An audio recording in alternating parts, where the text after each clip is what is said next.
Assalamu alaikum. We are group number 8 and we are doing theoretical project. First we created a new word, then we added some obstacles and objects so that the robot can detect it. And then we added some sensors, camera, and lastly controller code to run the robot to identify obstacles. I'm Redwan from Shakir with ID 19101052. So here I'm making the environment. So I added the floor and added the light and tried to add the shadow, and then I tried to fix the position of the directional light. And here's the version of the directional light, and then I remapped the floor, and also then I tried to make some wall. So yeah, I added a shape and then transformed it and copied it to 4 different locations to make 4 walls, and then I tried to color them. Then I colored them, and then I made all of them solid, and also gave them bounding object so that they have the collision feature.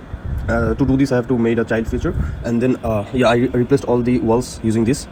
After this, I also made the floors solid with collision feature. After that, I made the robot. I added a robot, and also then in the child feature, I added a shape, that is a box, and then I added cylinders as wheels, and I used 4 hinge joints with rotational motors, and as the endpoint, I used cylinders to make them wheels, and the 4 wheels are made this way, and this is how I completed the robot. Hello, I'm Ishfaq with ID 19301177. I'm going to talk about the sensor components. For our robot, I employed a variety of sensors. I included a distance sensor, a camera sensor, and a GPS sensor. Basically, we employed 2 distance sensors, one for the left side and another for the right side. The left side will detect the left side objects, and the right side will detect the right side objects. These distance sensors will assist our robot when it is about to collide with something. The distance sensor will identify the object and alter the robot's direction. In the distance sensor subsection, we needed some translation, rotation, and scaling. Then I also added some physics to it.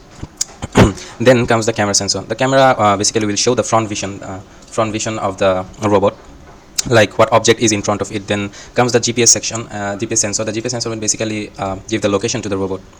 So these 3 sensors are the main component of this project 461. These sensors will help the robot to detect object and alter its direction to another side. So this was my part. Rest of the component will discuss by my other group mates. Thank you.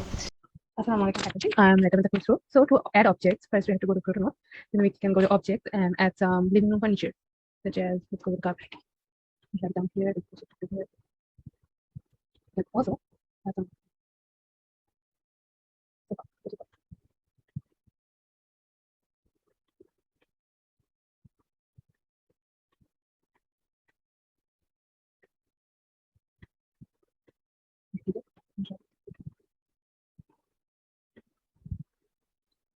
We can add more if we want. We can also add sofa door.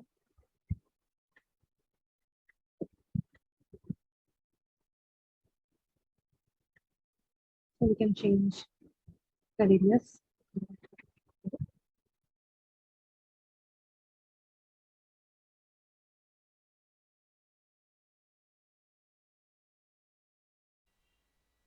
Assalamualaikum, my name is Fatima Zahra Anannya. My ID is 171011176. I have worked on the code on this project so that our robot can identify objects and avoid the objects. So we see the robot is going forward, and the moment it's watching and recognizing the object, and then it's getting turned. So as we can now see the code. At first we have imported distance sensor, robot, motor, and camera. Camera for the front camera we have installed in front of the robot, which enable us to see the distance from the distance sensor and give the motion to the motor. Then we define timestamp. After that, we have defined an instance of robot in dynamic memory. Then we name our sensor, name our 2 sensor, DS right, DS left, which name we named in our robot mode, which is here, these 2. After 44 millisecond of time, these 2 sensors will give us the distance from the object to the robot. We also used a pointer to motor. We have 4 wheels, meaning is 4 motors which are named as wheel 1, wheel 2, wheel 3, and wheel 4. We set the position to infinity so that our motor can go till infinity. We set the initial velocity to 0.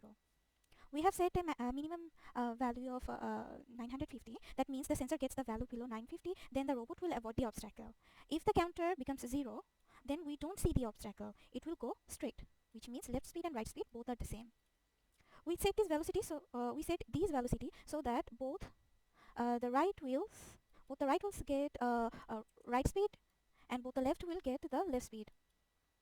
And at the end, we delete the instance of the robot when we are done with the code, because this robot is allocated in the dynamic memory. Thank you.